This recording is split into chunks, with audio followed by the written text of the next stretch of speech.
When you're ready. Kevin's calling it to order or Peter's calling it to order? Peter called it to order. You ready, Kevin? I'm ready. Okay, so welcome to the Douglas Library Board of Trustees monthly meeting.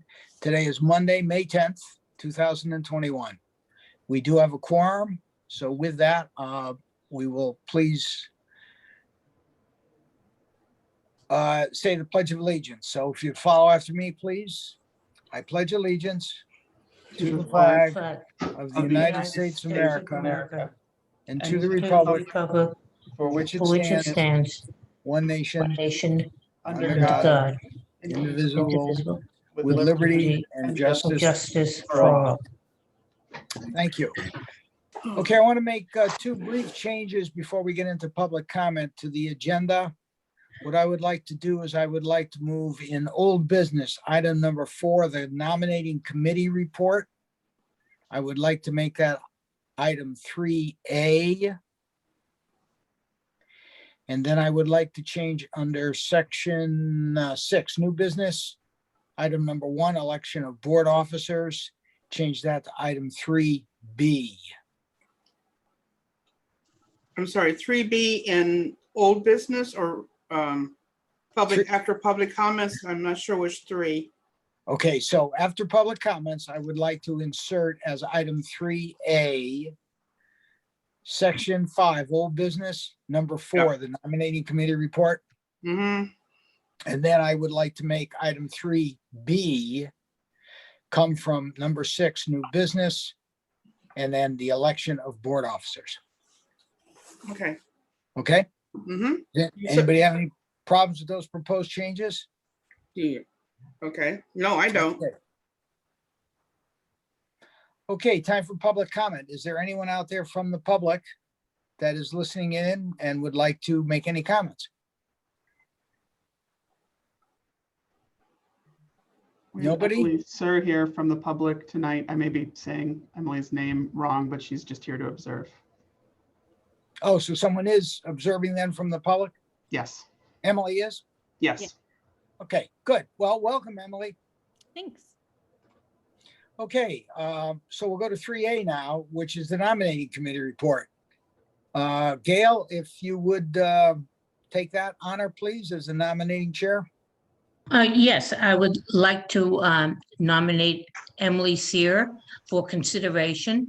That's a matter that, of course, will have to go to another meeting, but she is here as a guest to see what we do. And we'll take that up at another point. The next thing I want to do, I'd like to nominate Pat Ayers as our chairman, because our interim chair has been with us too long. As long as he stays on the board. Bless you, 2 years, Peter. Yeah. There's a limit to this thing. That's good to know. There's a limit to interims? I think so. Okay. No, there's not officially, but Okay, anything else from the nominating committee before we move to the election of the board officers, Gail? no, nothing else, sir. Okay, so we'll move on then to 3B, which is the election of board officers. Pat Ayers has been nominated to be chair. That nomination was made by the nominating committee. Do I hear a second to that nomination? I second. That's Dale with a second. Any discussion concerning the vote we're going to be taking soon? Hearing none then, all those in favor of Pat Ayers joining as our chair, please signify by saying aye. And if you would do the roll call, please, Kevin. Of course. Dale, Yes. Gail, Aye. let's see, MA,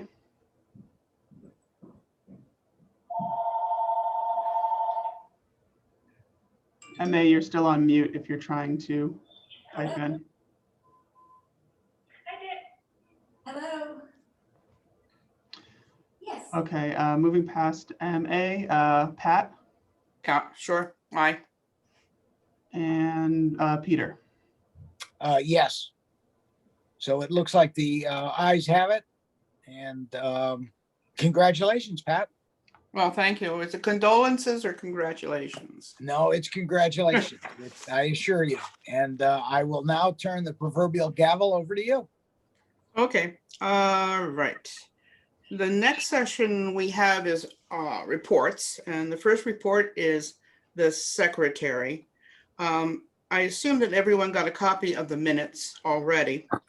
And I'd like a motion to dispense with the reading of the minutes into the record.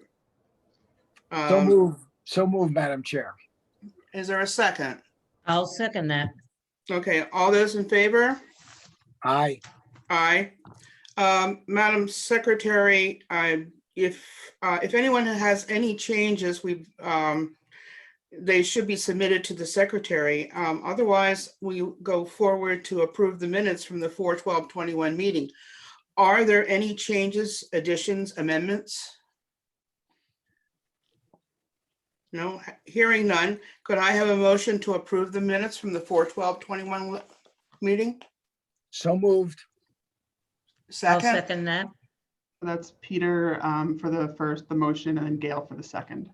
And that Okay, was any the same discussion? motion, Deb. Hearing none, can we move to a vote? All those in favor?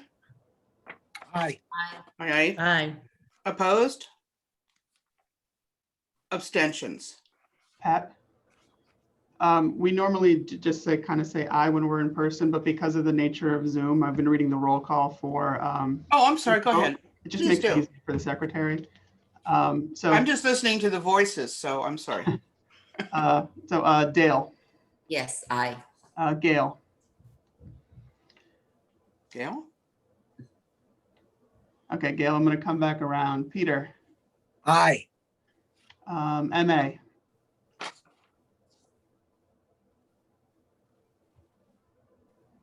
MA is on the screen, but we can't hear her. Pat, Aye. okay, and Gail, anything? Aye. Okay, thanks. So the minutes are approved. The next item on the agenda is the financial report. Okay, so if you look in your packet after the minutes, where did I put that? You should have your financial report. Oh, my packet got mixed up, so let me just flip through and find what I'm looking for. There we go.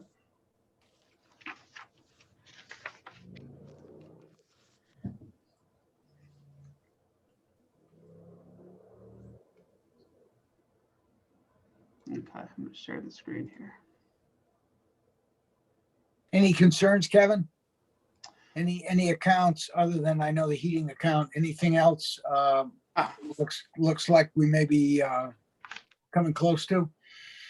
I mean, we're coming close to the end of the year, so we're starting to get down to the line with some of the accounts, but nothing that I'm particularly concerned about. We're basically where we should be in all cases, if a little ahead or a little behind, but nothing that we won't hit by the end of the year. April was kind of a big spending month because the finance department wanted us to close out a lot of our purchase orders earlier this year than normal. Normally we do that at the end of May. So I did my best to push some of the purchases that were coming up earlier so we could get it in with those POs. But yeah, beyond that, nothing really to be concerned about unless anybody has any questions. My only question is, the budget, has that been submitted? Or are we getting ready to submit that? So the town budget, this is the budget from last year. The town budget just passed Right. at ordinance last week. So we submitted our budget for that back in January. Okay. You'll have to forgive me as I come up to date with procedures. Okay. Okay. Did anyone else have any questions regarding the budget?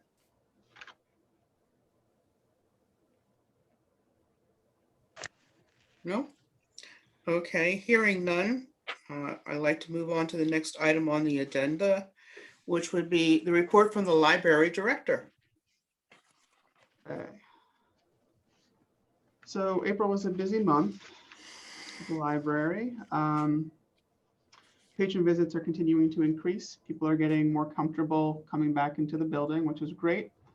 We had a small drop in circulation from March to April, about 200 items.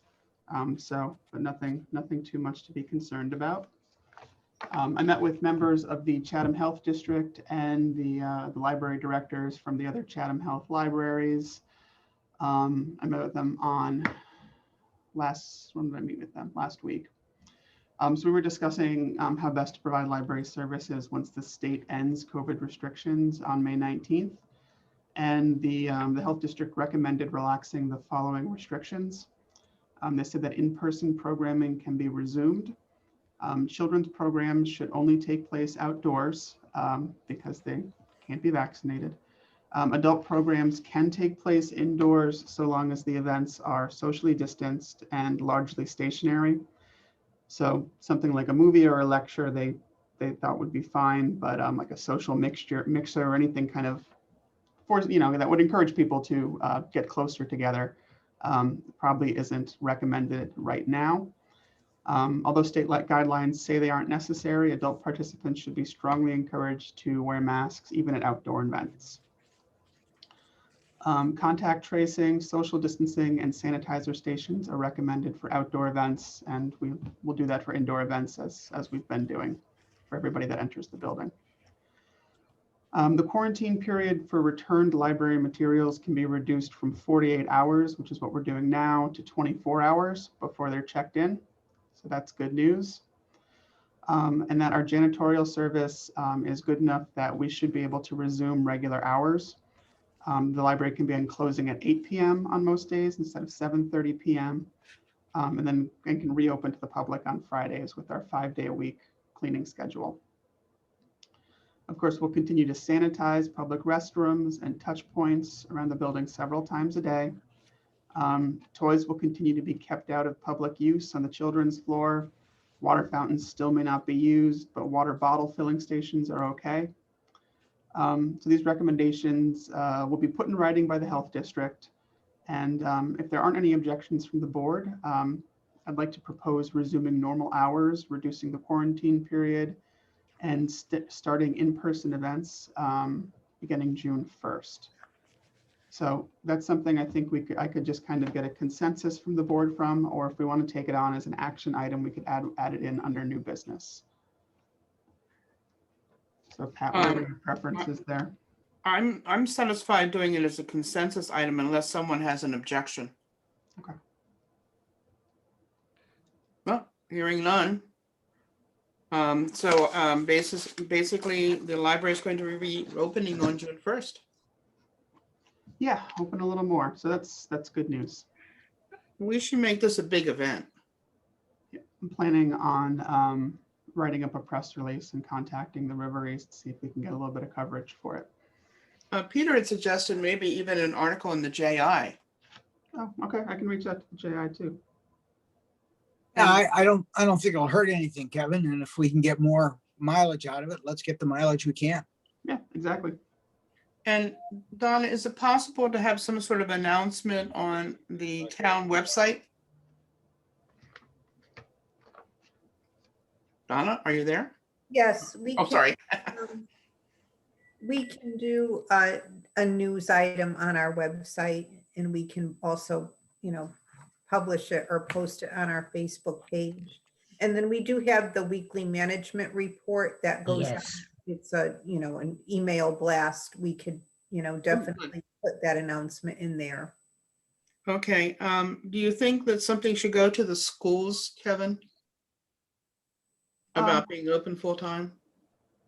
I can send a note over to them. We can put something in the Rambler. We advertise events there occasionally. You can just send it out to the normal channels. Yeah, I mean, if we're trying to get, sorry about that. If we're trying to get, excuse me, I have to turn something off. Kevin, I think that that's a great idea to notify the schools, because there have been some young parents who have been concerned about, they weren't complaining because they knew the reality, but they couldn't wait to have the library open more often. So I love Pat's idea. Okay, great.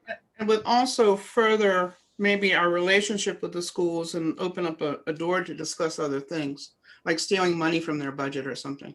I'm only kidding. I'm only kidding. Okay. Mr. Director, do you have any other comments or reports? Yep. So moving on down the list. So on April 22nd, I attended an informal session about grants the State Library will be distributing from funds made available by the American Rescue Plan Act.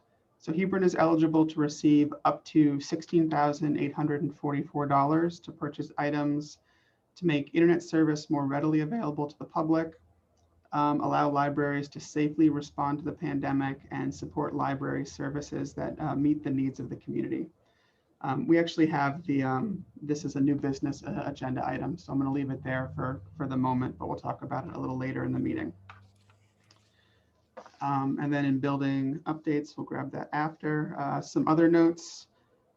We have a couple of staff members that will be taking some time off over the next couple of months to attend to some family issues. But I believe we're going to be able to cover their shifts with our existing staff. If that's not possible, I'll have to look into hiring an additional LTA. Bibliomation held a member meeting where they reviewed updates to Windows 10, ESET, and the Deep Freeze software that they maintain for many of the member libraries. Additionally, Bibliomation has finished testing auto renewals of materials in the updated ILS. So they'll go live with that feature for those who opt in starting June 1st. That's something else we would be able to announce starting June 1st, automatic renewals for items, which is good. The letter of interest to the Hebron Greater Together Community Fund grant was submitted before the April 30th deadline. We're planning an in-person staff part-time training session on the morning of Friday, June 11th. It would be the first formal staff training for several of our recent hires because we haven't been able to get together in a group previously. There are displays in the lobby and on the main floor to celebrate Mental Health Awareness Month. The Connecticut Nutmeg Award 2021 nominations for 2022 were announced on May 1st. The library owns at least one copy of each title for the age groups, and we have those out on displays as well. The Children's Department distributed another 236 Take and Make projects over the past month. And on the children's floor, it will be Diversity Month for May. Sherry's been making bulletin boards and preparing displays on a wide varieties of goals and acceptance. And as a part of my annual goals, I attended a records retention and management workshop last month. And that is the end of my director's report. Okay, and you're going to be taking up the grant under new business. Yes. Okay. Did anyone have any questions of the director? Any comments? Brilliant ideas? Not so brilliant ideas? Okay. All right. I believe the next agenda item is the Friends of the Douglas Library. And Pam doesn't appear to be here. Okay. I can say that they are planning on having their meeting next Monday evening at 7 p.m. And I know that they'll be discussing their donation to the library. That's kind of the annual budget meeting for them. So I'll be attending that as well. How did the book sale go? I know the book sale was very successful. I don't know numbers from it, but I know that they made a good amount of money, and that they're already planning dates for the next 3. So we have some dates in our calendar already for them. This is Gail. I'd like to add something about the book sale. As I worked it all day, I can tell you that we had a lot of people coming in, but the numbers were kept under control because we monitored the numbers coming in. The attendees were absolutely thrilled to have us back and kept saying how happy they were to see us open. And it was interesting, if somebody's bill came to $14.20, they would hand me a 20 and say, keep the change. And that went on all day. So it was a great book sale. Great. Now, Good PR. yeah, so we'll probably have a report on that our next meeting on the results of the book sale from the Friends of the Library. Maybe. Maybe. We can reach out to Pam and I can say that we'd like to hear the numbers. Okay. Pat, could I comment on Kevin's report? My fat fingers got in the way and I couldn't, I lost everything and finally got back in again. That's why I'm a little late on the comment. Okay. I just wanted to make sure I clearly heard getting in touch with the schools, and I certainly heard the middle school and the high school. Let's not forget, please, the elementary schools, especially with all the work that Sherry's doing with the kids. Okay. Thank you. Thank you. Okay. Then Kevin, add that to your list. Yep, I've got the superintendent down as on the list. Good. Thank you. There's no more business on the Friends of the Douglas Library, we're moving on to the town manager representative. Hello. I don't have much to report, just, we're finally getting back to some sense of normalcy with the buildings opened, people getting vaccinated and people becoming a little more comfortable being out and about. We are continuing at this point with virtual meetings for most of the boards and commissions, and the selectmen will be discussing this probably at their next meeting. We're hoping for maybe July to start meeting in person again. We want to make sure the majority of people are vaccinated, but we'll keep you in the loop on that. But for now, we're still doing virtual meetings. It's just the problem is not enough room to predict how many people might attend a meeting and how we can guarantee that we can socially distance. And for like the board and commissions that meet at the town hall, we cannot do it there. So we'd have to move almost all of our meetings or a lot of our meetings over to the library. And then we're going to end up with conflicts because you can only have so many events in that space at one time. So other than that, I can't think of anything. If anybody is having any issues with the email, I apologize, and I am working with Novus, our IT company, on resolving this password reset issue. So. Thank you for that. All right, thank you. Yeah, I seem to be the primary candidate for having problems with my email account. Any comments about the town manager's report? Representative's report? No. Okay, moving on rapidly to the Board of Selectmen. Well, Donna has covered pretty much our news. But one thing we can add is that the referendum passed the other day, and as contained within the town budget is the library budget. We're all very glad for that. Other than that, I have nothing else to add. Okay, any comments or questions for the representative of the Board of Selectmen? Okay, and number 7, chairperson. I have no idea what I'm supposed to do with that. So just anything that might be out there outstanding that we haven't covered, things like safety, any problems that we may be encountering with budgets, but it doesn't appear that we have any problems both on the capital or the expense side, which is good. And I always added just at how happy I was as chairperson that the library was taking the steps that they were taking in terms of safety with COVID, the hours, and the protection of employees as well as our guests, Pat. yeah, I think they all deserve to be congratulated, and we really need to maybe perhaps in what we're putting out, put a few thanks in there for, to the staff and to other people for what they were able to achieve. So, okay, moving on to old business, unless there's an objection. The next item is building updates. Okay, building updates. This is shrinking a little bit. We're starting to get to the end of this. Yeah, shrink it a lot, Kevin. Come I'm on. working. I know you are. We all know you are. The carpeting project was completed in May and has been moved to the finished section of the building project spreadsheet. A malfunctioning light ballast in the reading room was the cause of a burning smell that caused the library to evacuate and briefly close to patrons on May 4th. We were closed for about 45 minutes. The ballast will be converted to a direct wire LED bulb when it's replaced. And this isn't one of the fixtures that was updated last year. This is one of the ones that wasn't updated. So I think that's going to happen this week or next. Dan has already ordered the bulb. And oh yeah, the building committee presented their plan for the roof, or their plans for the roofing replacement project to the Board of Selectmen on their meeting last week on the 6th.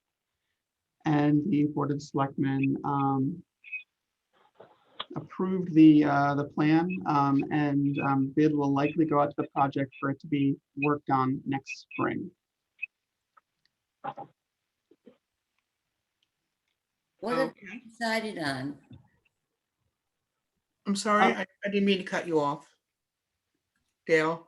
No, I was just wondering what they have decided on. I know there was so much discussion about how they were going to do the roof. Well, there are 3 different plans for what potentially could go wrong. So they kind of put together 3 scenarios depending on what they find when they actually start pulling all of the shingles off and how damaged the underlayment is. But yeah, they sort of had scenarios for the expected scenario, which is what we have money in the CIP for. And then if there is more damage, there were 2 more levels of higher damage. Donna's got her hand up. But they're going to do it correctly, right? Yeah, yes, if you want, I can either share that presentation right now, or I can email it so everybody could have it, take a look at it. But their recommendation is that we budget for the worst case scenario, but put it out to bid with the least expensive approach, but be prepared to work our way up. But it will be done correctly, and they're making it very clear that it's not just a re-roof. It is a correction, or a correction of prior work that was done incorrectly. So it's not just shingles, it's redoing the soffits and the ventilation, and it's a lot more extensive than just re-roofing. So Well, that's why I just made that statement, that it was going to be done correctly. so right now there's not even even with increasing the CIP amount that we did approve, we still will need more money even for the least expensive option, and a lot more money for the most expensive option. So there's still some work to be done on getting that all together, but the building committee is going to stay involved in it all through, and they will oversee the actual construction. So it'll be done right this time. Yeah, I'm suggesting that Donna goes up on the ladder and takes a look, maybe. They actually are recommending that during certain parts of the construction that, I'm not sure what they called the person, but to have someone Supervisor, yeah. on hand, not just a clerk of the works, but someone who has that expertise to be sure. So if they leave the current base is called Homosote, so it's not regular plywood, and that requires that the shingles be removed very carefully. You cannot just take a roof rake and, scrape it off like you can a regular roof. You have to very carefully and meticulously remove the nails so you're not damaging the Homosote board underneath. So if they can salvage the Homosote, they're going to go over the Homosote with a very thin layer of plywood. But if they can't, they may have to put, I think, 2 layers of plywood as the base. So it's Yeah. it's that's what pretty they said. complicated. And now with the price of lumber, it's going to be even, Right. So that has been calculated into the numbers we are looking at. So, but it's a big project. It's a really big project. Donna, do you know if they're going to be hiring someone from the outside to monitor the construction, or if they're going to be using someone from the town? It sounds like the building committee is recommending we hire a professional from the outside Okay, to oversee a couple different parts of the project. So, so when they're removing it, and then at certain phases of the construction, we dug out the original plans and they reviewed them very thoroughly. And the plans did call for the soffit vents. Oh. Somewhere along the way, the building inspector missed it, the contractor missed it, and the clerk of the works missed it. There were no soffit vents installed. And even the ridge vent in the front part of the building, the antique part of the building, there's a ridge there, but they never cut it open at the top where you have to have the opening for the ventilation. So it wasn't done correctly. Wow, we've been lucky so far. So that, that's what they're attributing a lot of the waving we don't really know exactly what's going to be under all of that when they start pulling it apart. So, Okay. but I'll email the presentation. It was a very good PowerPoint presentation. And if anybody wants more detail than that, you can tune into the Board of Selectmen's meeting and listen to the presentation by the building committee. They were very thorough. They explained it really well. And there was a little bit of discussion, but that was last week's Selectmen's meeting, and that video is available on the website. Thank you. Thank you. All Thank you, right. Donna. Moving forward to Poet Laureate. Oh, Pat, I have one more thing for building updates. Oh, sorry. I'm sorry, Kevin. No, that's okay. I kind of slipped my mind a little bit. There was, what am I writing here? 14 Main Street. So 2 houses over from the library. They're doing some work there. And let me see if I can pull up the. Is that the new bakery? yes, Yes, it is. I believe so. the old Gale. Yeah, that is the old Gale House, right? Oh, and I have closed it down. But so they need to run a drainage pipe from that property out back behind the library parking lot to drain over into the creek area there. And it went through PZC and they approved it. So at a certain point, they're going to be installing that pipe behind our parking lot. It shouldn't have any negative effect on the library, and I think it's going to be a one-day construction job, though I don't know exactly when it's going to happen yet. So just wanted you to be aware of that happening. Okay. Do they have to tear open parking lot pavement? As far as I know, is it's going behind the parking lot in the woods area. And there's just one step before this Board of Selectmen do have to approve that easement. So they will be Didn't taking realize. that up on their agenda next week on the 20th. Thank you, Donna. There are some significant renovations going on with that building. Oh, yes, the sills need to be replaced. Oh, I was over there the other day peeking in, and there's just so much work going on. Okay, moving, let's see, I think now we can move on to Poet Laureate, I presume. Is there anyone here reporting on that? Well, I am here and I've been attending the entire meeting, although I was not allowed to speak for whatever reason. So I hung up and Oh. started over again. So But is that Miss, who is that? this is That's Mary MA. Ann, Oh, MA. okay. Is there, what reason why was she cut off? Does anyone know? I don't know. Her phone was showing as muted here. It's not muted anymore. Okay. So I think you're muted. Right, when you so I come- finally hung up and started all over again. Yeah.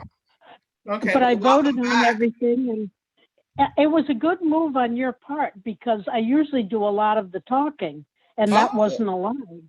I'll remember that for next time. Exactly. Mm-hmm. Poet Laureate, I asked Kevin today if he's received any additional poems, and he said no, but he showed me a book of poems that had been given to the library by a local resident. And I think we should contact him. The name is Scott Ennis, and see if he would like to submit any of those poems for the newsletter. Beyond that, there's not much going on. Okay. Gail, do you have something to add? No, I liked the suggestion that we had made to request a poem each month so we could put it in the newsletter. It's a great item of interest in the newsletter. With things opening up, Marianne, maybe we should go back to what we originally were going to do. So, well, you and I will have to talk about that in the next few weeks. Maybe we can have a meeting on our poet laureate and the like. We can have an actual meeting. An actual meeting and have applications and have people wanting to join Okay. and learn about poetry. Because we wanted to have, some activity, some event in the reading room and have, well, probably couldn't have a tea there, but I mean, something a little friendlier and formal and inviting for poets. Mm-hmm. But that got cut off, what, a year and a half ago now? Yeah. That's about right. Yep. Okay. Are children going to be asked, like the schools going to be asked to submit poetry too? We haven't. None of that has been done yet, but it could be. Kevin, that could be put into the newsletter. That could be encouraged. Sure, we can adjust the wording at the bottom where we have Exactly. for submission to say we are encouraging poets of all ages. Yeah. Do that effect. And maybe, And I think with the schools, we could go a little further, or actually even with adults, but perhaps have someone who's knows about writing poetry to come and speak to a small group on how you can get started and how you can get involved in writing poetry. People too often think that it's some majestic task that they would have no idea how to do. And we'd like to change that perception.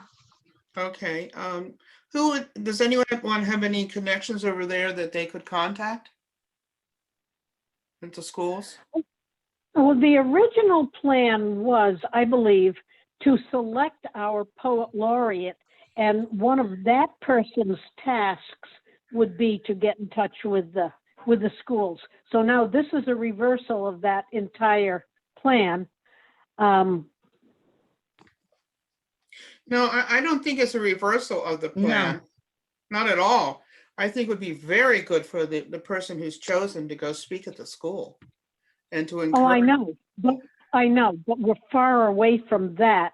And therefore, if we're just going to move forward and go to the schools ourselves and just to contact someone, Okay. that would be the reversal.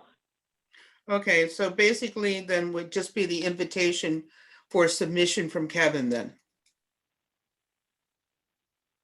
Because he was It just could kind be of the from general. Kevin, or it could be from us. When Gail and I get together and Okay. Althea discuss it, you know, we can talk about all of that. Well, that would be great. Yeah. I mean, there are some very talented student writers, as we've learned after the last inauguration. Oh, right. Oh, yes. It was amazing. So we, you know, I imagine we have a lot of talent out there. Does anyone else have any comments about Poet Laureate? No? Can we move on to the fiscal year 21-22 budget?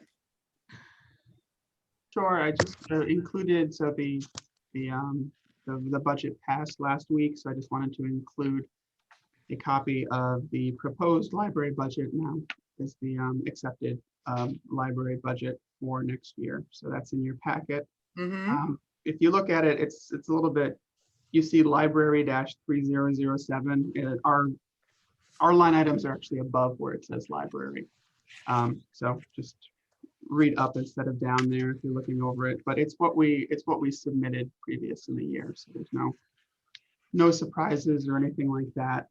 And then also in the capital improvement program, the Douglas Library roof replacement was approved for $241,167. So that's added into the pot with the other $90,000 that was previously approved for that project. Great. I'm sorry if I wanted to point out in the packet that Kevin had included site plans showing the changes for the construction, if anybody was interested in them. Okay. I'm sorry, I didn't mention that. Did anyone else have any comments on the budget besides congratulations on having it passed? No? Okay. All righty. Nominating committee was moved up until, so we've already disposed of that item. Strategic plan update committee.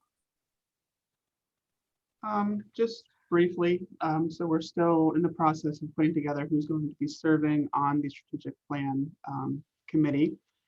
Oh, had I accidentally changed your name to MA when I was trying to change her name back? Change that back. Oh, thank you. Just noticed. There you go. So on the committee thus far, be Pat, myself, Donna, Gail, and Peter. And then we've discussed having a representative from the Friends of the Library come on as a non-voting member, and then also a member of the public at large. So those individuals haven't been identified yet, but we should work on that this month.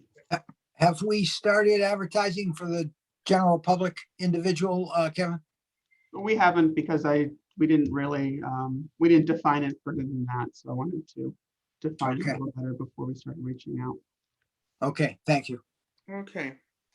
So that's something that we'll be working on in the future. Okay, ACLB board assessment tool. Gail, that's your baby, isn't it? Yes, it is.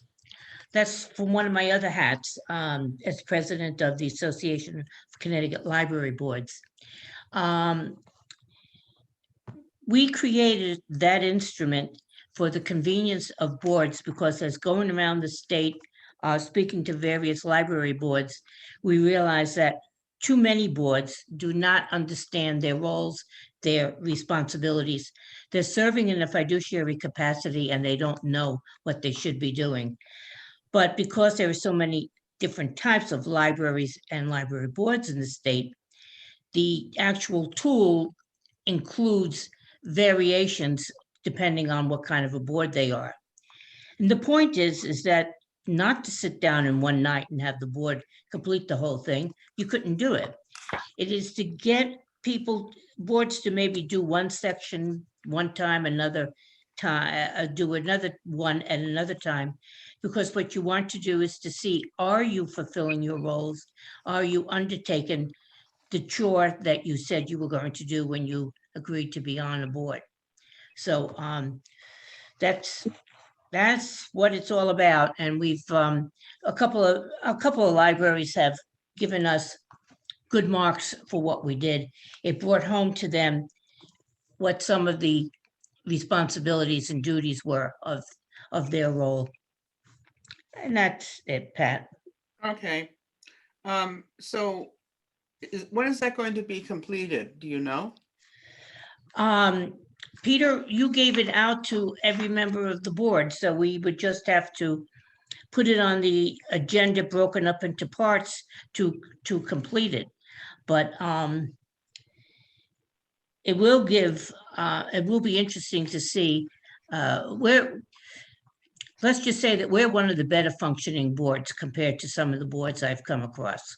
Okay. And the director from the Connecticut State Library and I give our little presentation probably one every 2 or 3 weeks. And it is interesting to see what there is out there as boards. So we can pat ourselves on the back, but still we have something to learn too. Indeed. Did you have a date that you wanted that assessment tool submitted? I think we're late already, Pat. Oh, Thank you, Peter. we have a revised date for when that should be submitted. I can't speak for Gail, but I think by our next meeting, everyone who is going to respond to it needs to respond to it. They can send it to me, they can send it to Gail, I can get it to Kevin. We'll look at the data, accumulate the data, and get back to everybody in the synopsis form. Similarly, we're going to be doing the same thing with Kevin's review. It's going to go out. We're going to ask everyone to take the time to do the review for Kevin, get it back to me, get it back to Gail. We'll assemble it. We'll get back to the library board and let you know where everything fell out. We then will take that document. We'll sit with Kevin and Andy, as we did last year, Gail and I, where we go over Kevin's review with him. He gets feedback, he gives it to us, and we move on. So it's some important stuff that we really need to get back, Pat, on a timely basis, so we can continue to move forward with the functions that need to be done. Okay, would it be okay if I sat in on the information, the assessment of Kevin? So, so I can get some sort of, I can be an observer on how that proceeds. Unless there's a problem on a selectman's level, Gail, I don't see any problem with the chairman. No, I don't have a problem with that, but Good. I would like to wait. I'd like to send the tool out in June. That's only a few weeks from now. Send it out in June, along like I did last year with the job description, because it's due into Andy in July. So I'd like to wait for those next couple of weeks. And I would not like to see someone filling out an evaluation form without having the job description, so that you know what you're evaluating something. I can't evaluate you on various tasks if I don't know what it is you're responsible for. And that's the way we did it last year. You'll remember, Peter. Yes. Yep. Well, that sounds like a good idea. Okay. Yeah, I've been doing evaluations too many years. So. Yeah, it's old hat for you. Okay. Just shortens the timeline though, Pat. Oh yeah, I mean we're already in mid-May. Yeah, right. So yes, to wait a few weeks. I could certainly send the job description out, and I have to correct a couple of my typing errors on the new form. But the new form is inclusive, but it's not cumbersome. Good. I worked at human resources at Aetna for years, and they were cumbersome. Yes. Okay. Well, I've had some given to me for teachers that I go, whoa. Well, did you shine your shoes? It was pretty bad. Okay. If we're done with the board assessment tool, can we move on to renting a tent? Never mind. Or buying a tent. So yeah, exterior tent.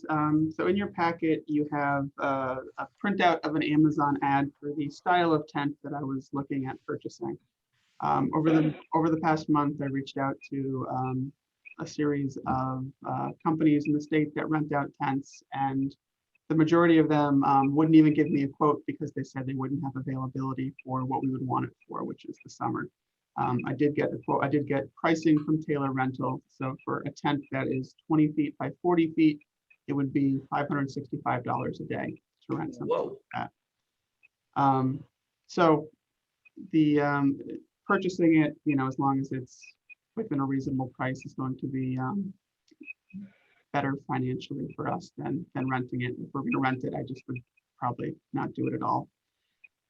So I've spoken with Willie about the feasibility of placing the tent on the library property and securing it to the ground. And we talked about the grass area in the rear of the building next to the generator. And he thought that we should be able to stake it down and that the frame of the tent should be secured without an issue there. And then I spoke with our fire marshal a little bit about it. I'm going to get some clarification there. But he told me that the tent material needs to be fireproof for once it's over a certain size. So a lot of these tents that I was looking at aren't fireproof. So I need the one in the packet doesn't meet that standard. So I did a little bit more research today after I spoke with him, and I found two more options for a little bit more money. One was for $1,700 and one was for $2,000 that have the fireproof material that should meet the standard of the state. I would run anything by him before I actually pulled the trigger and purchased anything. But these two look like they should work out. They're both on back order right now, but I've been assured by the company that they'll have more stock in early June. So we would have it in time for the summer reading program at the end of the month. So basically what you're saying is 3 events would pay for itself after 3 events because you're renting it for that much. Yeah, if we decided we needed to rent it for each event, it would pay for itself in 3 to 4 events. But Okay. yeah, we just probably wouldn't pay $600 to have a tent outside. We would figure something else out. But yeah. Besides having the disruption of them coming in, bringing the tent in and setting it up. Right. Right. Did anyone have any comments about a tent? Donna's got her hand up, or she's muted. I have a question. I know you spoke with Randy, but have you talked to Mike O'Leary? I talked to Mike O'Leary, yes, Okay. and he said that PZC doesn't need to be involved with the tent. It's just a fire marshal thing because it's Okay, a temporary good. structure. Good. So he didn't Thank need to be involved. Okay, can we rent it out for other people's events? Never mind. No, never mind. So what I'm looking for here is permission to spend money out of the 016 account to purchase this tent, 016. provided that it appears that everything will fall into place and we'll be able to use it for this summer. Donna, yeah. I'm sorry, I just thought of something else. And I know we're talking about putting some more cameras on the building. I think we probably, if we're gonna put this tent in that location and it's gonna be there semi-permanently, we probably wanna get a camera on the back of the building because we had a pretty bad incident of vandalism over the weekend at Veterans Memorial Park. And I could see, I hope this doesn't happen, but I could see this potentially becoming a target. Kids went into the restrooms, which were not locked, and totally destroyed the sinks. They smashed the sinks with I don't know what. So the kids are out there, they get bored, they do stupid things, and I just could see that becoming a target. Yeah. Either vandalized or spray, maybe some nice street art painted on it or something like that. So Yeah. the actual, I know the frame is going to stay up all the time. Is the vinyl will come down in between programs. So we'll have the frame will be freestanding and secured down, and then the vinyl. How do you do that? It looks like it's Very just carefully. wrapped on in a few places. The tent itself is Was it like Oh, 20 feet tall? I think I think a couple of us can drag it up over the top. Yeah, they claim that these things only take a couple of people to put them up. So we'll find If I out, I may guess. interject something about the tent. Yes, indeed. We have a party down the road from me and the tent is about that size. And it's just a few of them that come out and put that tent up. My Oh. husband goes down with a few other guys and they get that up. And it's a huge one because we have like maybe 40 people in there for a party. Okay, But- so you're volunteering your husband? Is that what I heard? No, not right, not until he gets his hip replaced. Okay, all right. But does do the bones of the tent stay there all the time? Because I put these tents up myself, but the difference was the bones of the tent weren't up. They were That's on right. the ground. And then you put the canvas, so to speak, on top of it. And then you lift the sides of the tent up, put on the legs, and you get the extension to 12 feet. exactly. And that's the way the Hope Valley, Yeah. Okay. that goes up. Yeah, But This but looks, this sounds different than that, Donna. this looks different. yeah, Kevin, Yeah. could you check into that also? There seem to be two types of tents. There are ones that don't really have a full frame. They're just kind of poles that are pulled tight at particular angles to make the tent stand. This is like a full frame, like it'd be like a skeleton of a barn and it's taken up. Oh, So it's not just held up by the poles and kind of the angle that they're staked in at. hmm, So it will stand without the tent on top. yeah. All right. So it's standing now without the tent on top. And Right, it's I 12 feet, understand. and The it's 12 challenge- feet tall. Yeah. Who's going to be able to reach 12 feet? To me, it seems like somebody on a ladder could throw it over the top and then two people could walk along the sides. It seems like something that would be doable. May I make a suggestion? YouTube. YouTube. There'll be a film on it. Somebody putting up one of these tents. There's a film on everything. That's right. Yeah. So you can watch somebody do it and see how, and they also have recommendations too. So, one of the concerns I have, of course, is these terrible winds we've been having lately. And the fact that we had that hurricane last year. And as I was telling Kevin, my neighbor did not take his trampoline, and the 20-foot trampoline was at the top of a tree. So, we have to be very careful that whatever we have is going to be tied down very, very well. Even the frames that they basically work like an airplane wing. So they lift off the ground, so that we have to be very careful about that too. I had one question too. If it's on the grass area, how do they mow around it? I haven't talked to anybody at grounds about that, but I mean, they can mow underneath it. I assume that they would just have to weed whack around the poles and it would be. You can mow anywhere with zero turn mowers. You can get right in tight with everything now. Okay. Yeah, we might want to check with them because we don't want to make them unhappy. Yeah. So what do you need from us, Kevin? Do you need permission to use some of the $27,000 in the 016 account, or are you just looking for a consensus to continue to move this along? What do you really want? A little bit of both, but I need permission to spend over $1,000 on an item from the 016 fund.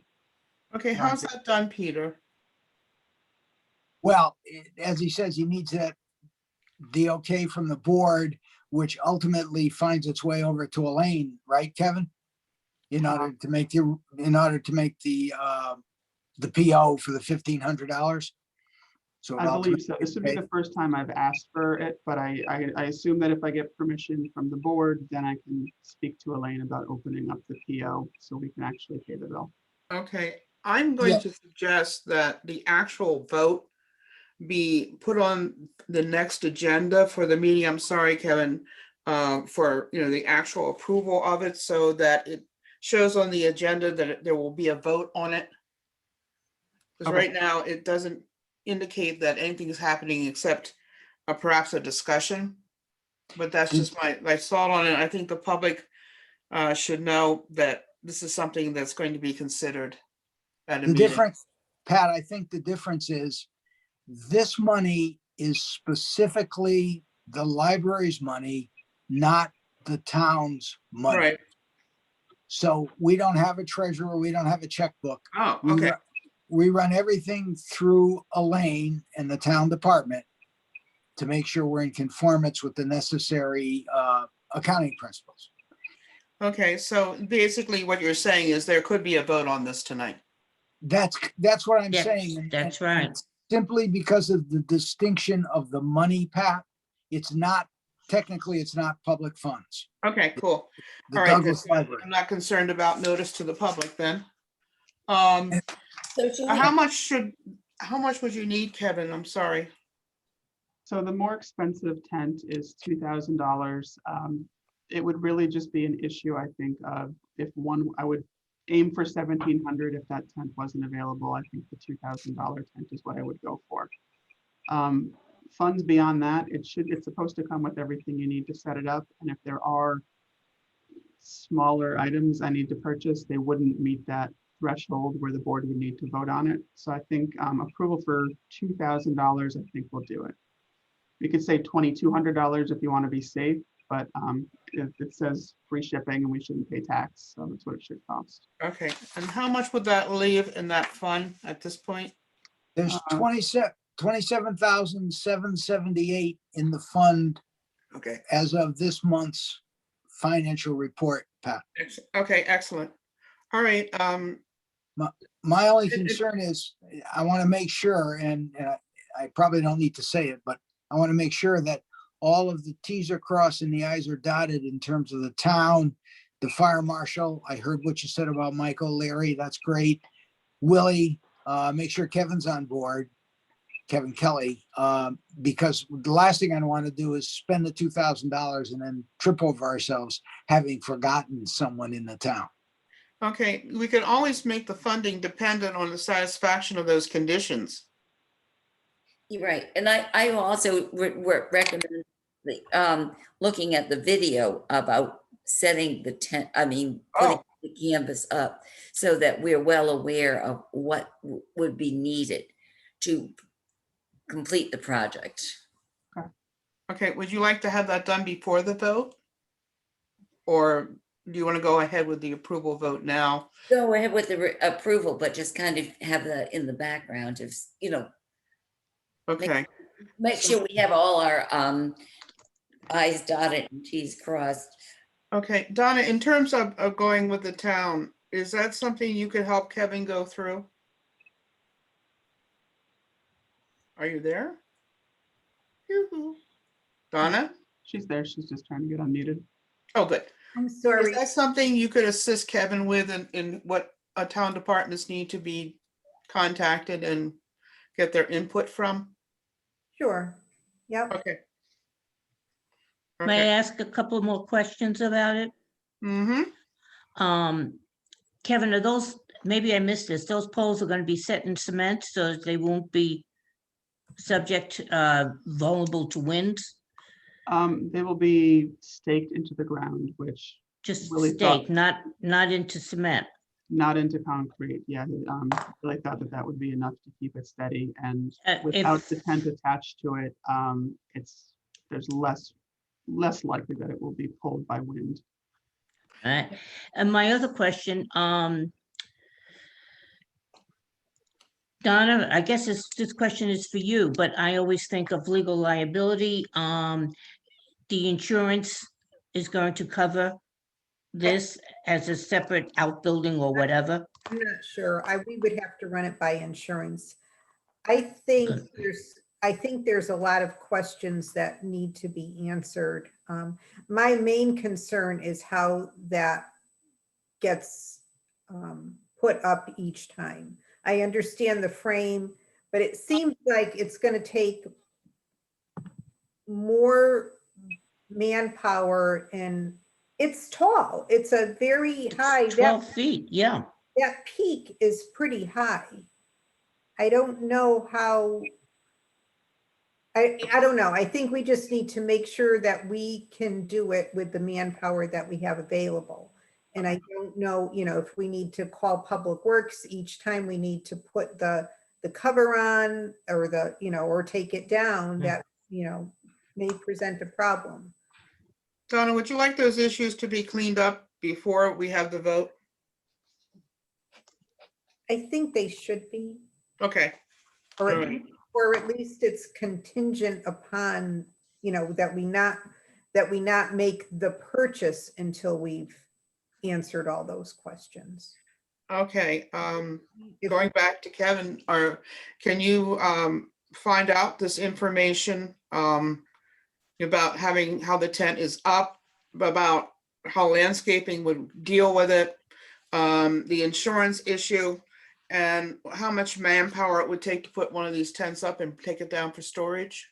I think I can do that, yeah. Okay, Because if we wait until June to approve it or our next meeting, then we might not have it in time.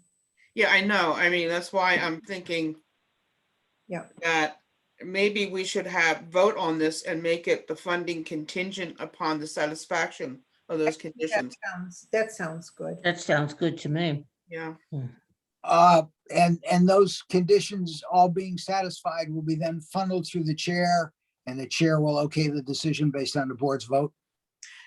yeah, basically what there would be a checklist of the contingencies, and each one of them would have to be checked off. And it's up to you how you want to authorize the review of it as the board. You can name a member to do it, or you can have it submitted to the board itself all over again, just to look at, to make sure everything's checked off. It's basically the preference of the board. Okay, I'm ready to vote, Pat. Okay, so the conditions I had were taking it up, putting it up and taking it down in terms of manpower, how it was going to be put up so it's staked down or somehow connected to the ground, whether it's covered by insurance, and having to do with the putting up and taking down, whether you would need Public Works to do it. So what was else was there? Was the mowing issue or something? Yeah, the mowing issue, that would be landscape, Public Works. It's the Parks and Recreation. Park Department, okay. So they would be basically the three contingencies. Oh, the other thing was fireproofing. That would have to be fireproof. Yeah,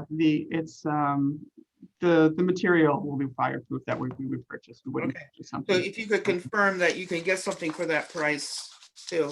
Yeah, the ones that I'm looking at are advertised that they're, Yeah, and it would be nice if also contingent about submission of a design or a particular type of tent to the board to examine.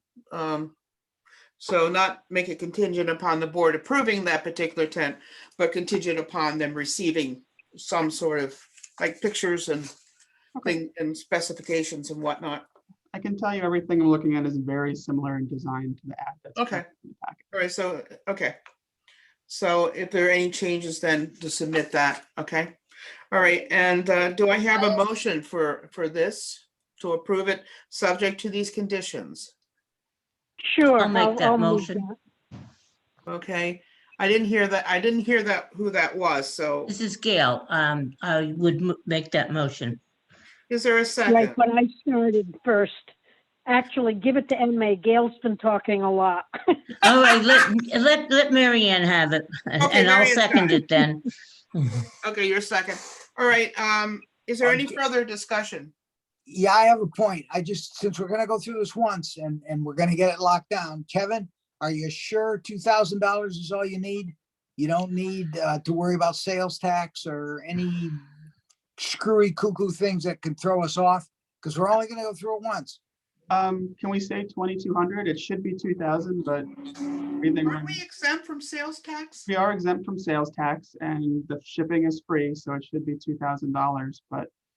I was I- going to make my motion saying up to $2,500 for any little doohickey thing that Okay. when you go out to purchase it, you find out that it would be better for us to have. You're not gonna go out frivolously spend that money, so I'd like to say up to 2,500. And May, Right. would you like to amend your motion to make it up to $2,500? I would do that. Okay, and is there a second of the amendment? Aye. Okay. So we have an amended resolution up to $25 and still subject to the same conditions. So I guess, Kevin, if there's no further discussion, could you give us a roll call? Of course. Dale, Yes. Gail, Aye. Beth has joined the meeting. Beth, I, oh, we just got scrambled here. Peter, Absolutely. Make sure MA, you got that as an emphasis vote, okay? Okay. yes, and Pat. Yes. So the ayes have it, and no one was opposed. Excuse me. Okay. So I believe the next item is committee assignments and gaps. What the, I don't know. We have a lot of committee gaps, I think. Yeah, that was the purpose of it, Pat. Just to continually remind us that there are gaps.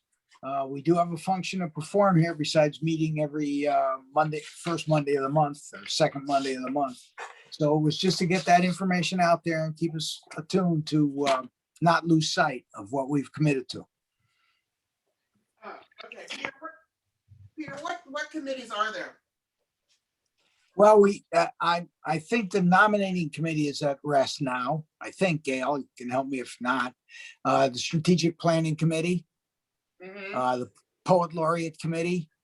I seem to recall somewhere in a gray matter, we had been talking at one point in time, perhaps a musician, troubadour type position, if the poet laureate was successful and then COVID hit and we kind of got stuck on everything else. Those are just off the top of my head. Those would be some of the committees that we've got out there. We probably have a physical plant committee somewhere, but I think it's pretty well covered now. Is it possible to send around a sheet that has all the committees that are being contemplated? So people could see them and perhaps volunteer? Sure. Yeah, we had one in the packet last month. I can send it around again. Yeah. I don't have the troubadour committee listed on that list. I just have strategic plan, poet laureate, nominating committee. Yeah, and if people feel moved to volunteer for the committee, if they have a particular interest, that would be great. What do you think, Peter? It sounds like a darn good plan to me, Pat. Okay, there you go, Kevin. We just keep adding stuff to your plate. Fine, that's what I'm here for. Okay, moving on to new business. Oh, I Sorry, have- someone have a comment? Sorry, Donna. That's okay. Question on those committee assignments. I think on the strategic plan, and we're going to go there soon, but those 5 different categories, I don't know if they're included on the list, Kevin. Yeah. But initially, each one of those categories, I believe, had a board of trustee representative and a library staff so that they were working cooperatively.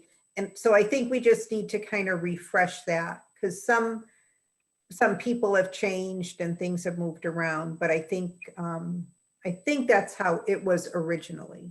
Okay. Yeah, it was never that way since I've been here. So that's a good idea, though. It was always just board members. I think as long as I was here. So I think it's a good idea, though. Yeah, Donna, I think it's a great idea to have somebody who knows what they're doing would be very nice. Do you recall when we first did it, wasn't it two on each category and one was a board member or a board representative and one was a staff? Yes, I had community, Debbie and I had community, and my staff contact was Claire. Right, Okay. okay. And the pandemic threw us all off on everything, so. We just need to refresh that too. Okay. Yeah. And we also have to remember with a new strategic plan starting up, those things are going to change anyway. Yeah, that'll Yeah, change. Just, that's true. as an example, I'm on technology, which I should be because I do it from the town end and we include the library in all of our technology plans. But the library has unique and specialized technology there.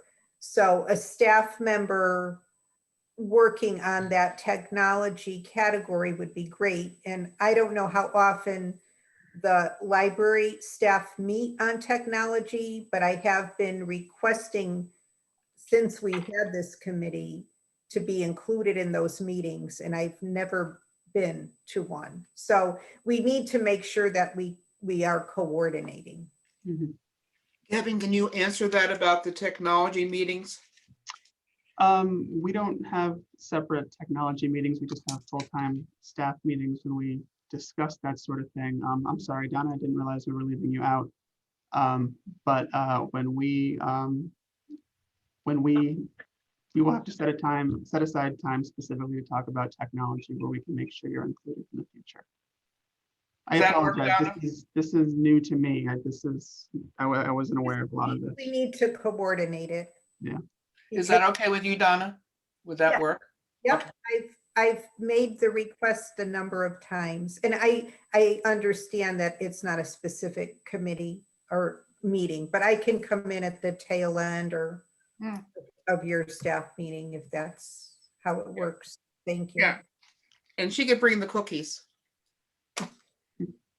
Right, okay. All right, so that's something for you guys to set up in terms of that. And I believe, Kevin, you'll have to look at these strategic plan committees and figure out who would be best from your staff to fulfill whatever position it is. Mhm. So you have to put some thought into that. Okay. Any other comments or thoughts about old business before we move on? Hearing none. We're moving on to new business. We've already had election of board officers. And I think the next issue is the grant. Okay. May I ask a question here again? Election of board officers, as Peter is no longer the interim chair, perhaps we should nominate him to be secretary again, because a Oh. couple of years ago, that is what he was. Well, that is an excellent suggestion. I don't know, if Peter thinks so, but Donna, do you know of any reason why we won't have a town employed stenographer taking our notes every meeting? No, we should. We have, we usually find someone to cover when the regular board clerk, that's who Deb Pearson is here with us tonight, because Marion couldn't make it, but that should not be an issue. Okay, I'm happy, Madam Chairman. So you want to be nominated to be secretary? Yeah, I thought I still was, but yeah, if I need to be you renominated. were chair. Yeah, Yeah. I know, but I No, thought I have was a- also secretary. You wore many hats. I Yeah, I whatever- have a whatever it different suggestion. Could Whatever I it make a is. different suggestion? Okay, In that since Peter has been acting as the chair, wouldn't it be better for him to now fit into the assistant chair position? And then someone else could be the secretary. Now you're dreaming, MA. yeah. Mhm.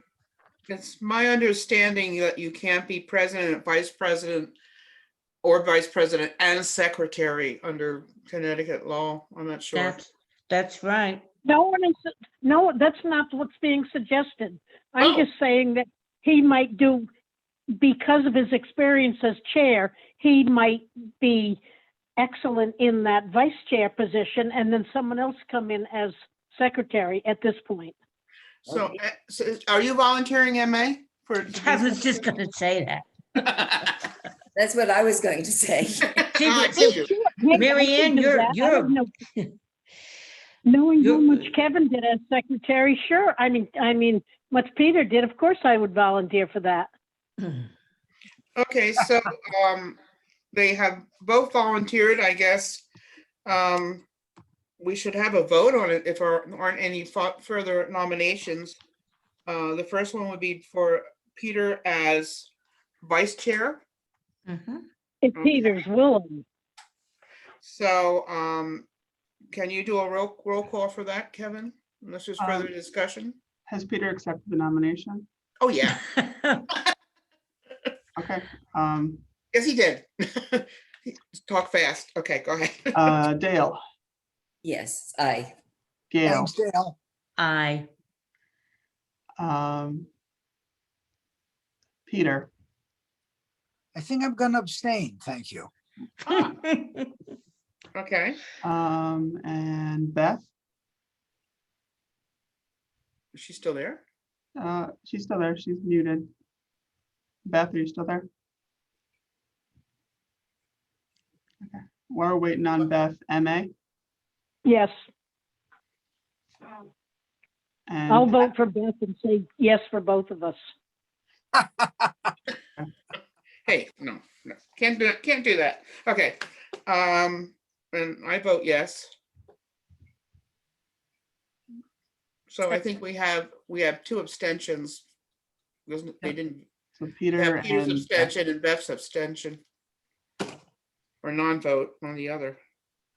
Okay, and then for Mary Ann for secretary, right? Will be the next vote. Okay. Gail, Aye.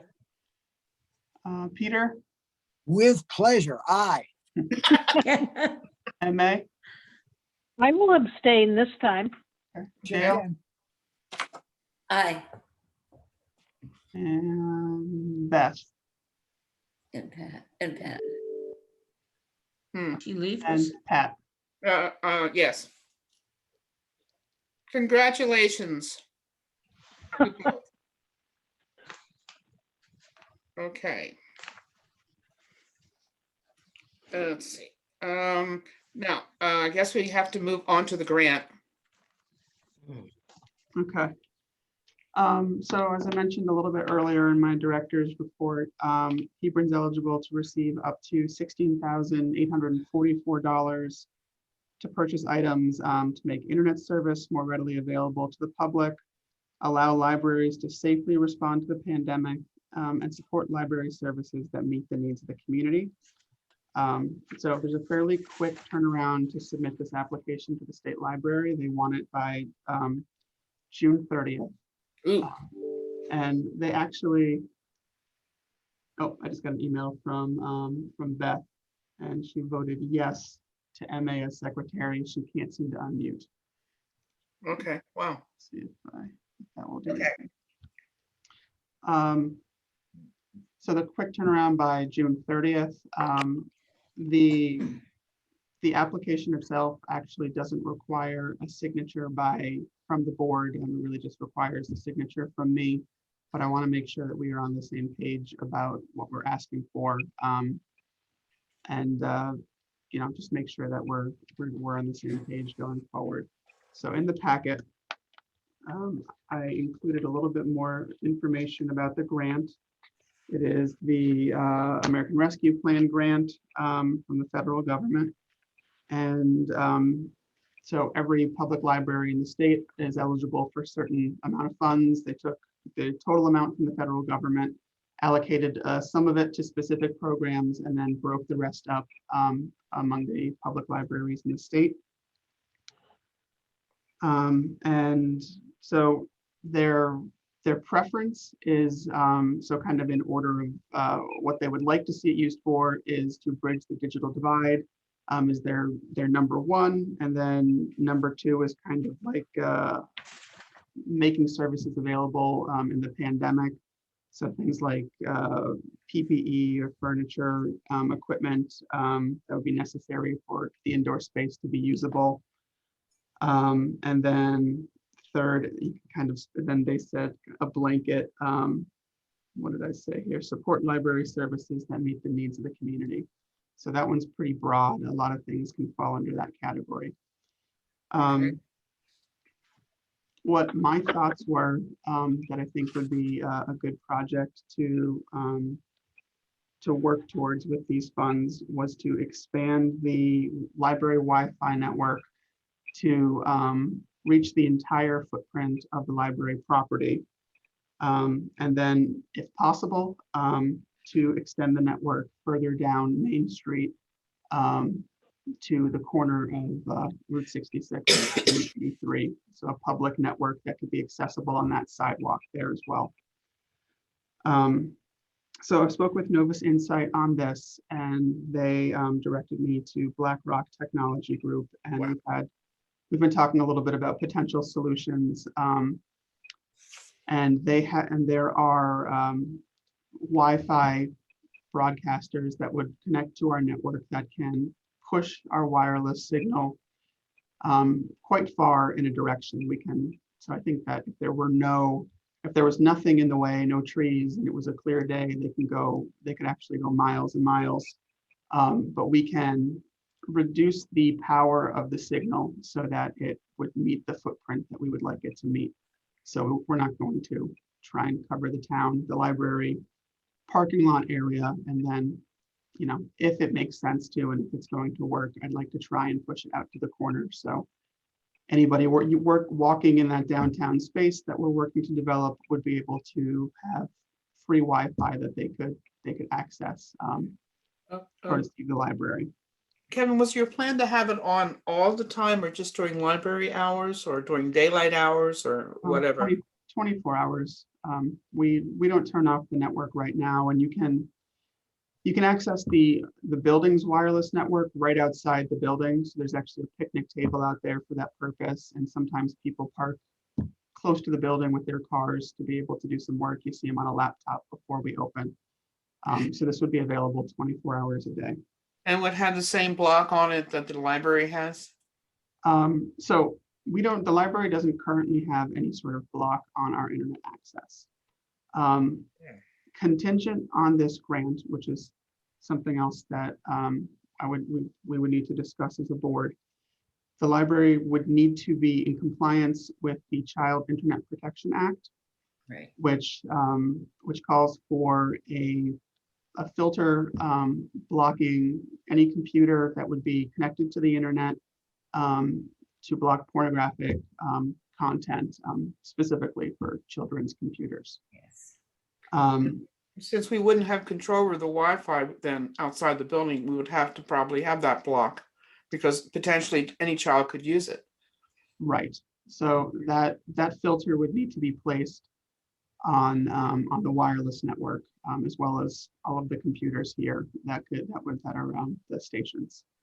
The computer there's a block that's freely available to us that we can use. I've spoken with other libraries that are within SEPA compliance using the same filter, and what I've been hearing is that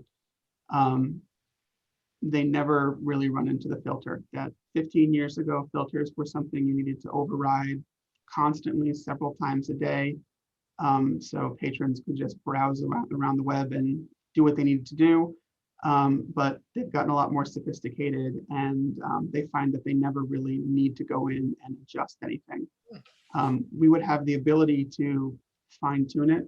We could add sites to the whitelist and that sort of thing if we felt that they were appropriate.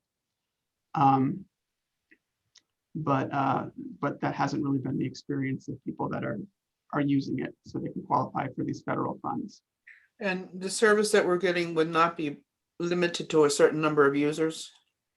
Well, we have a certain number of users that our wireless network can handle at a time. So it's not something we hit on a daily basis or really very often at all. So we would need to make sure that there was enough bandwidth for people to be able to use it on a regular basis, and we weren't hitting that ceiling all the time.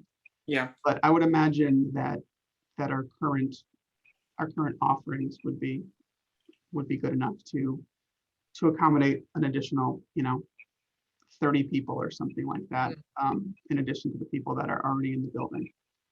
Yeah, and I was thinking that we talked about briefly that in the event of a storm or emergency, it would certainly be very nice for people to be able to access that Wi-Fi. Right, absolutely. Yeah. Now, Kevin, exactly where was this going to cover? The parking lot and then which direction? So I think it is west. So my thought was Right. the library. This says eastward. This says eastward, but it would be westward if you're heading towards the light at 66 and 85. Okay, yeah, I may, yeah, that was my intention, that walkable parking lot, the area that we're thinking of is the downtown area. Mm. To potentially make Wi-Fi available there too.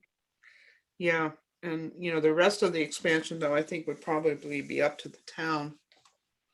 Yeah. From the, yeah, she's waving at me. There are additional grants separate from this grant that, from the federal government, that we're still learning the details on, but one of those grants also does cover access, yeah. Wi-Fi access. So it's something that we definitely maybe could partner with. And this is exactly the reason why I should be involved in technology discussions. Yes. And we also need to watch, and maybe we would move into the next tier, but we have our quarterly payments to the state of Connecticut for our internet access through the Nutmeg network.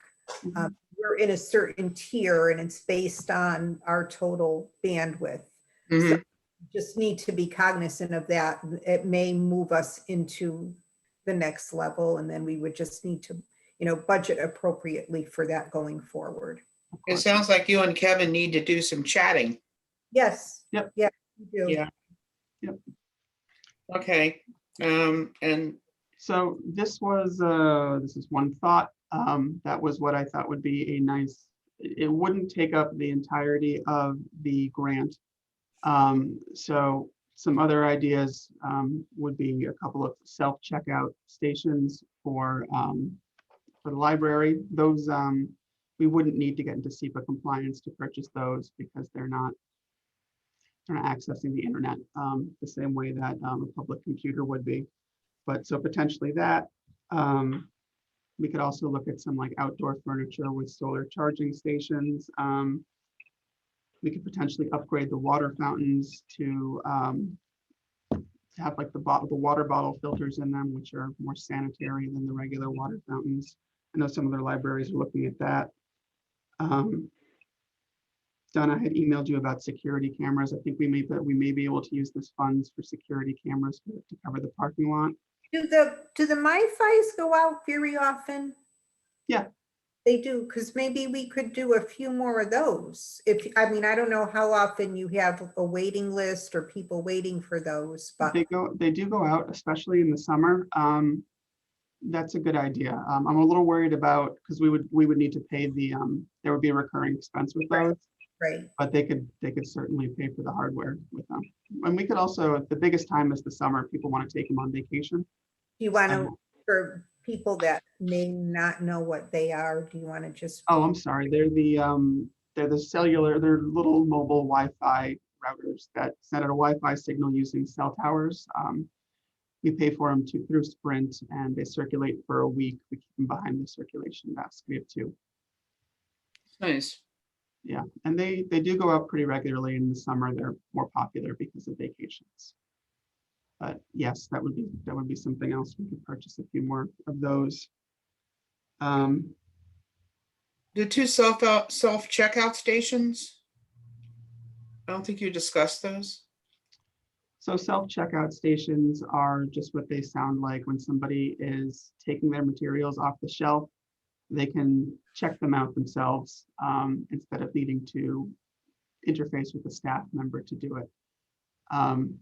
They're very popular at a lot of libraries, and they help free up a little bit of staff time to work on other projects. So I see it as a way to potentially be able to give the part-time staff more dynamic jobs than just waiting for somebody to come and check something out all the time.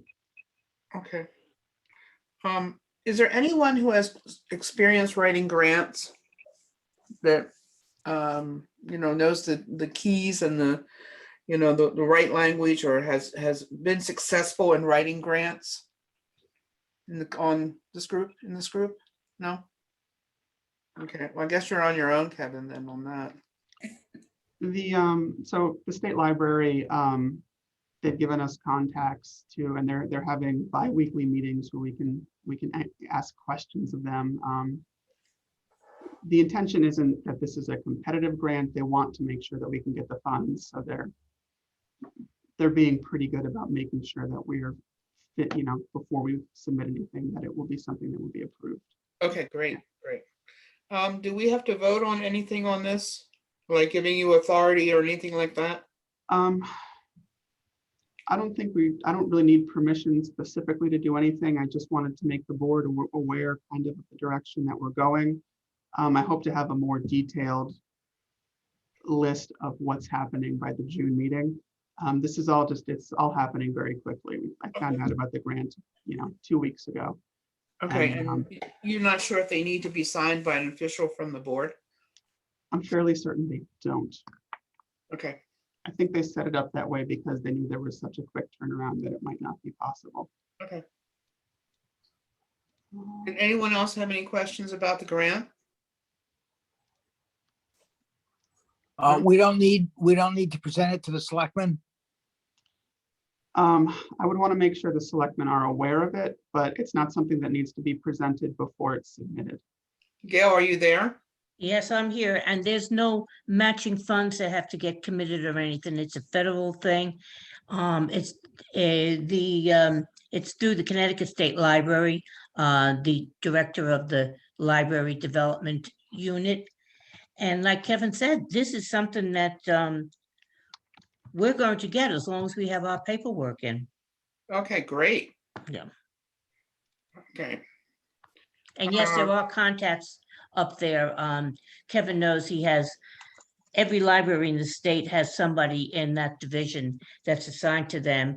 And then, of course, there's always Dawn. So Well, yes, Dawn is my contact for it. So yeah.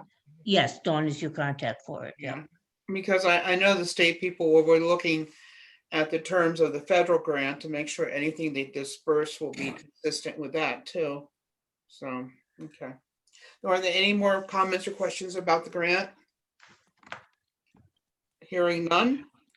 I guess the next thing is Gail's director evaluation form. As this came about for two different reasons. One, we did not have an updated form last year when Peter and I evaluated Kevin.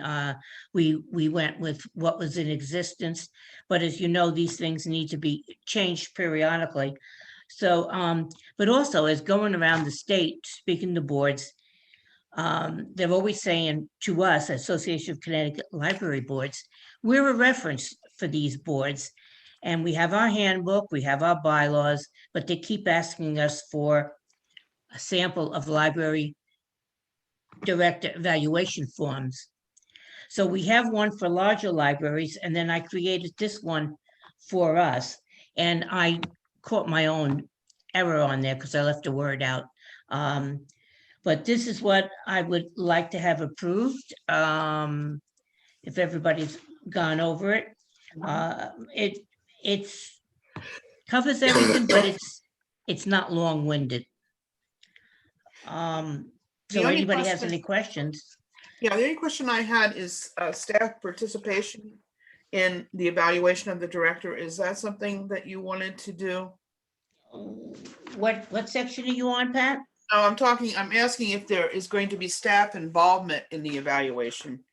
You know? Oh, if you want staff to evaluate, anytime I've done that, like when we evaluate our town manager, we have one that we, the Board of Selectmen, use, and then we give something else to the staff for them to do. Yeah, So 'cause it's a separate piece of paper. yeah, because that would be their opportunity to trash him. So Yes, so I think I should very quickly get one made for that. Yeah, yeah, because because Kevin how can you? Kevin really wants that. Yeah. You can't really determine leadership and management and professional development without input from the staff. No, that is why we do that in town. Okay. But sure, I can get something like that written up fast. we wouldn't give that to the staff until July anyway, so, Okay, great. Mhm. Yeah, I think it looks pretty good myself, the evaluation form. I tell you, on the category 1, the first sentence, oversees and administers the activities of the, and then I left the word library out, Okay, personnel selection, but, and then I was going to change on the second page, everything's in a declarative sentence, and I got down to the last 2 items and I made them a question. So I'm going to, I don't like that. So consistency, my dear, consistency. that's right, that's right. So on my own copy, I changed that. So I'll get that out to everyone with those corrections and the job description. Okay, But wait, don't send them in yet. We want you to have a few more weeks to add in what Kevin is doing. yeah, and this will give Kevin a chance to bribe us and schmooze us too. That's right. We can't forget that. Okay. Did anyone else have any more comments on the library director evaluation form? Would you like a motion to accept it? I think we I should. believe I so. If there's think we no more should, Peter. discussion. So moved, Madam Chair.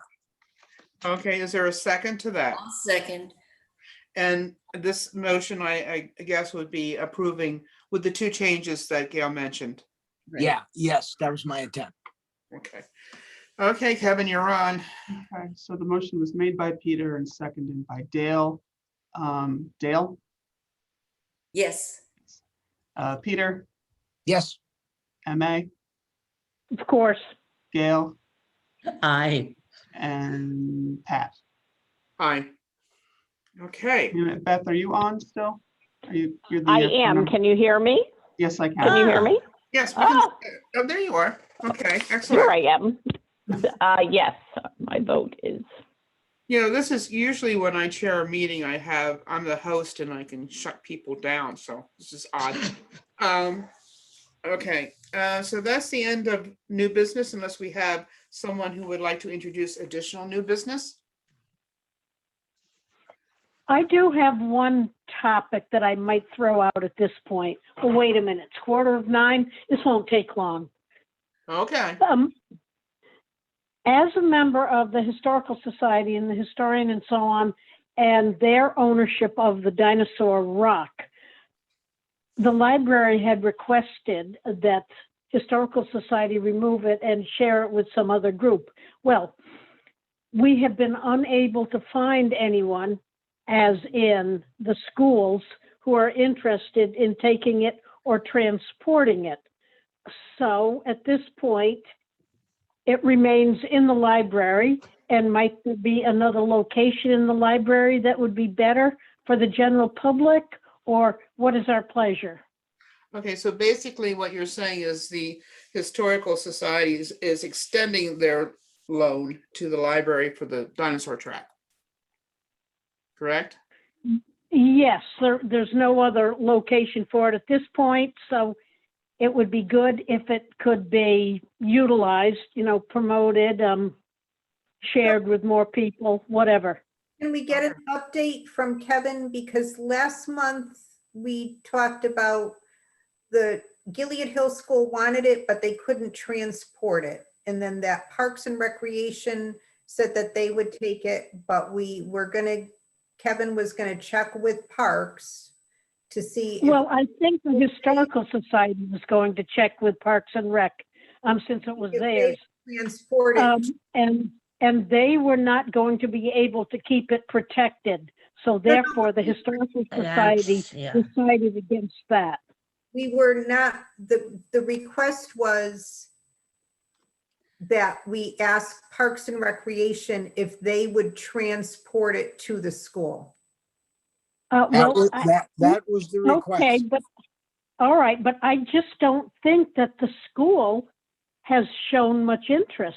Oh, And then Hebron never even replied when they were asked. I thought initially the school did show interest, but when they realized that moving it was going to be an issue, they declined. And then Parks. That was Gilead Hill. Right, and then and so they declined because they couldn't move it. And then Parks said they would take it, but the concern with that is that it can't be secure. We don't want them to throw it in a back room, and we can't leave it open outside to the elements and the vandals. So we were gonna, Exactly. since Parks said they could take it, could they just transport it for us to the school? But the schools, again, Hebron Want it never anymore. responded To with an Gilead, interest. to Gilead. I know, that was the first one, and they couldn't transport. I know what you're saying. So then we also offered it to Hebron L, and there was no response, so. But last Um, month we were, Would you like us to look into that, whether they would want it to, if we could get it transported? Would that be something you'd be interested in? I thought last month we were going to ask Parks if they would So transport that hasn't been done yet. Gilead. Okay. Would the Historical Society be okay with that? absolutely, because that's what they, were hoping for to start. Okay, Donna, it sounds like you have another job to do. Well, I can do that. Oh, Kevin's gonna do it. Yep. You've been saved. Okay. Kevin, you got a list a mile long. Hey, I'm helping here. You know, something Remember, isn't, we have the evaluation coming soon, so. something isn't settling right here. Seems to No. me, when I brought this up a couple of months ago, I got slapped around by the Historical Society's fossil. The library didn't want it, so let the Historical Society handle it. After the discussion here tonight, it sounds to me like it's back in our lap. I'm not sure Kevin should be spending his time on this. I thought it was really clear. It's your fossil, handle it. Kevin, how do you feel about this? Is this something that you'd like to get out of your library, or, is it I'd something like- that's near and dear to your heart? I'd be very happy to get it out of the library. Thank you, Kevin. Okay, so, great. So I think we're all on the same page then. Thank you, Peter. You're welcome. Okay, any other new business? But did that answer who's gonna be, Kevin's going to No, be, I don't think so. I think what I understood was Kevin was going to be following up to see if he could have the footprint moved out of the library. So I assume that meant that you would check with Gilead to see if they wanted it, if we could find a way to transport it. I will shoot out Okay. an email and give them a call. And with that, and I just wondered that if that's okay with the Historical Society. Huh? Hello? Well, we'll have to see. It didn't seem as if it had ended up that way. There didn't seem to be much interest elsewhere. If there's no interest and they renege, then we'll have to readdress it. But Historical Pat, societies. but we discussed this a few months ago. And again, please correct me if I'm wrong, team. We discussed it a few months ago. The library did not want the fossil. Well, when you It's- say the it's the- library, you're referring to whom with that? The Hebron Library, the Douglas Library of Hebron. Who within? Not the trustees, though. You're talking about what, library staff? Kevin made a recommendation to us that it really wasn't helping any of the kids' programs or helping to have it in the library. The library of Hebron, could live without it. Give it back to the Historical Society, who owns it. Very clear in my mind. And again, help me if I'm wrong, but that's very clear in my mind that that's the way it was. Now, the Historical Society may have run into some dead ends. I don't know. I don't know what they've done. My only point is Kevin's got enough on his plate. I don't think he should be involved with trying to broker a piece of someone else's equipment that happens to be housed safely in the library. Okay, it was my understanding that Kevin would be very happy to see it go. Yes, that's exactly my point. But then, Pat, why is it incumbent upon the library, the Douglas Library of Hebron, to worry about or to broker a deal to have it go somewhere when it's not even our property? Because we want it gone, basically. And if we want it gone, I think we should be willing to work on making it go away. So, I think it works. If everybody worked together, there might be a way to just satisfy everyone, the Historical Society, that it's in a safe place. Kevin, so he has more room to put whatever he needs to put in that space and make it easier to clean. And also the school, if they do want it, they could use it in their educational programs. So I don't know, it sounds like it might be a win-win. But Kevin, it's up to you because you're the one that has to deal with it. So think about what, is it worth it to you? My Kevin, recollection is Peter's recollection. It's not ours. And there are very many people in the Historical Society who could just as well make those calls, because we do give Kevin a long list of things to do. Okay. I'll volunteer on. Donna, you have a longer list of things to do. Right, but the thing is, the Historical Society loaned it to the library years ago. We wanted it when we built that building. We wanted it. We have been the custodian of it for 20 years. So now we want it gone, and I think we can work cooperatively, the town, the library, the Historical Society, to make that happen. I will volunteer from the town's end to work with either Public Works or Parks, or a combination of both of them, to get the men to move it. We just need to know where we're moving it to. And I really don't want to see it sitting in the basement, the dirt basement of the old town hall again. Yeah. How much room do you have in your office, Donna? Exactly. Now, I have one other question. Paper, Kevin, right? So Kevin, or if somebody wants to reach out to Gilead, I will work with Public yeah, Works. I can do that. That's not a problem. I'm wondering, Kevin, did you say something about Public Works or Parks and Rec having come into the library, looked at it and said, no, they couldn't move it? That was Gilead Hill. Those were from Gilead Hill. Okay. Yeah. And then All right. Parks was approached, and Parks said, yes, they would take it.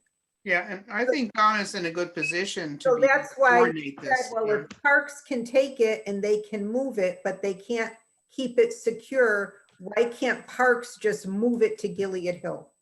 When you say they can't keep it secure, are you meaning they can't move it safely, or they, No, they can't. if they had it, they couldn't keep You it don't safe? want them to put it out at Veterans Memorial Park and have it vandalized. And if they bring it up to Burnt Hill Park, Yeah, they're gonna put it in The their same thing. storage. yeah. So it's Same not, thing. people won't have access to it. Children won't be able to see it because we can't keep it outside. Okay. 'Cause I will get in touch with Gilead Hill to give them a second chance to accept it.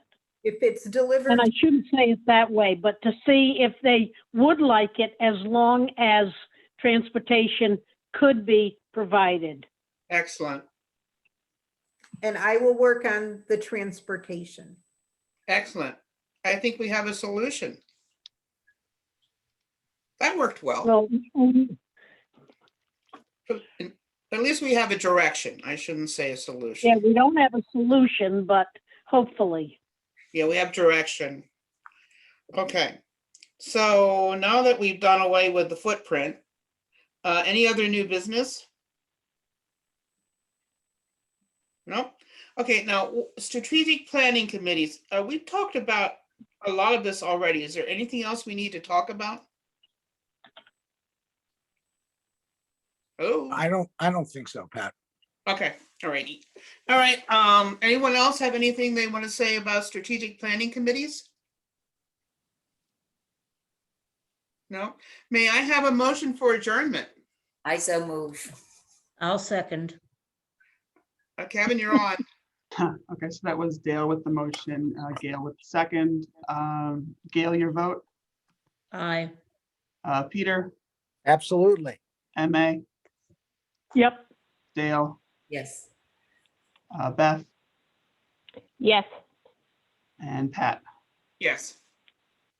Okay, kids, I think we're done for tonight. Wow. Good job. Thank you. That was a long meeting.